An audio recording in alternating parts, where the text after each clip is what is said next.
Buongiorno a tutti amici e bentornati! Oggi prepariamo insieme una ricetta molto veloce ma anche molto gustosa. La torta salata con zucchine e carote. Buonissima! Iniziamo tritando al coltello mezza cipolla.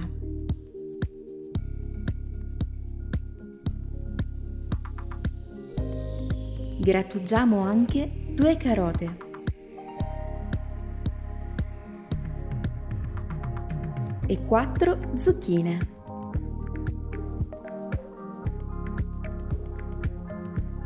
Soffriggiamo la cipolla con circa 2 cucchiai di olio extravergine di oliva.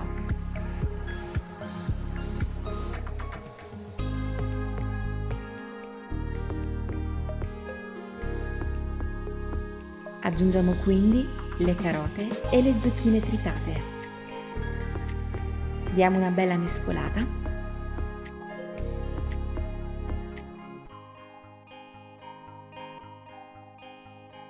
E aggiungiamo il sale.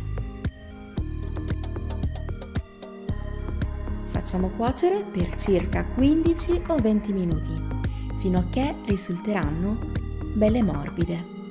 Nel frattempo vi ricordo di iscrivervi al canale e di cliccare sulla campanella per ricevere tutte le notifiche. Prendiamo la pasta sfoglia, adagiamola in una tortiera di 26 cm di diametro e facciamola aderire bene ai bordi. Possiamo lasciare la carta da forno così siamo sicuri che non si attaccherà alla teglia e sarà più facile quindi da estrarre. Una volta che le carote e le zucchine saranno tiepide e quindi non troppo calde, possiamo aggiungere un bicchiere di latte freddo. Facciamo incorporare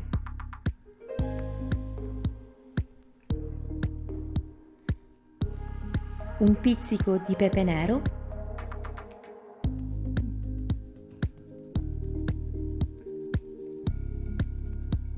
(100 g di parmigiano grattugiato,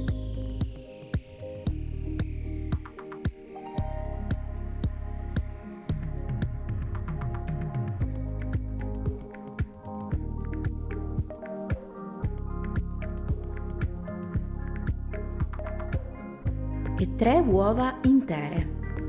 Mi raccomando, quando andiamo a sgusciare le uova, poi andiamo sempre a lavarci bene le mani con il sapone.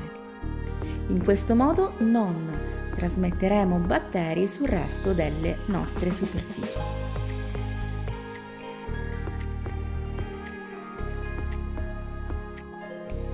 Se necessario aggiungiamo un altro pizzico di sale e il nostro ripieno è pronto.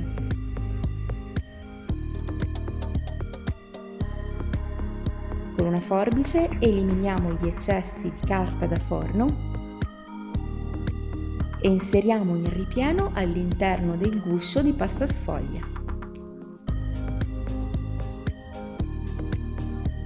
Se questo video ti sta piacendo, mi raccomando, ricorda di lasciare un like e di commentare. Pieghiamo i lembi di pasta verso l'interno.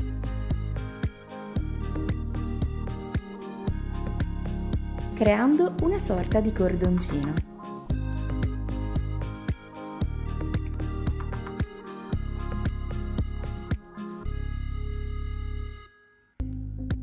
Questa ricetta è davvero una ricetta squisita.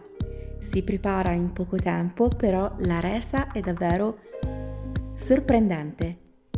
Una di quelle torte salate che piace sempre a tutti, possiamo utilizzarla come antipasto oppure anche come secondo piatto.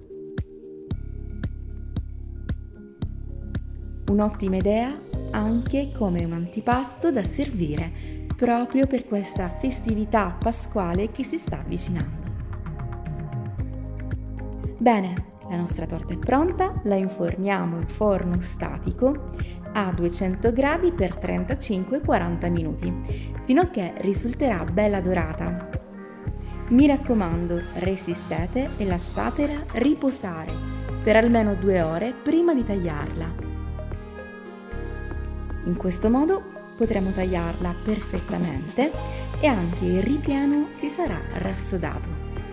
Invece se andiamo a tagliarla quando ancora è calda, naturalmente tenderà un po' ad essere troppo umida e a spezzarsi. Quindi anche se il profumo è irresistibile, dobbiamo resistere prima di tagliarla. Voilà, la torta è pronta, possiamo mangiarla così com'è a temperatura ambiente oppure passarla un attimino in forno per riscaldarla in base alle nostre esigenze. Spero che questa ricetta vi sia piaciuta. Se così, ricordate di lasciare un bel mi piace a questo video, che è davvero molto importante. Commentate per farmi sapere cosa ne pensate di questa ricetta e se volete mi trovate anche su Instagram e su Facebook. Vi lascio tutti i link di riferimento qua giù nel box informazioni. Io vi ringrazio tantissimo per aver guardato questo video. Vi mando un grande abbraccio, vi auguro un buon fine settimana e ci vediamo presto con una nuova videoricetta. Se avete delle richieste su ricette particolari, fatemelo sapere. Ciao!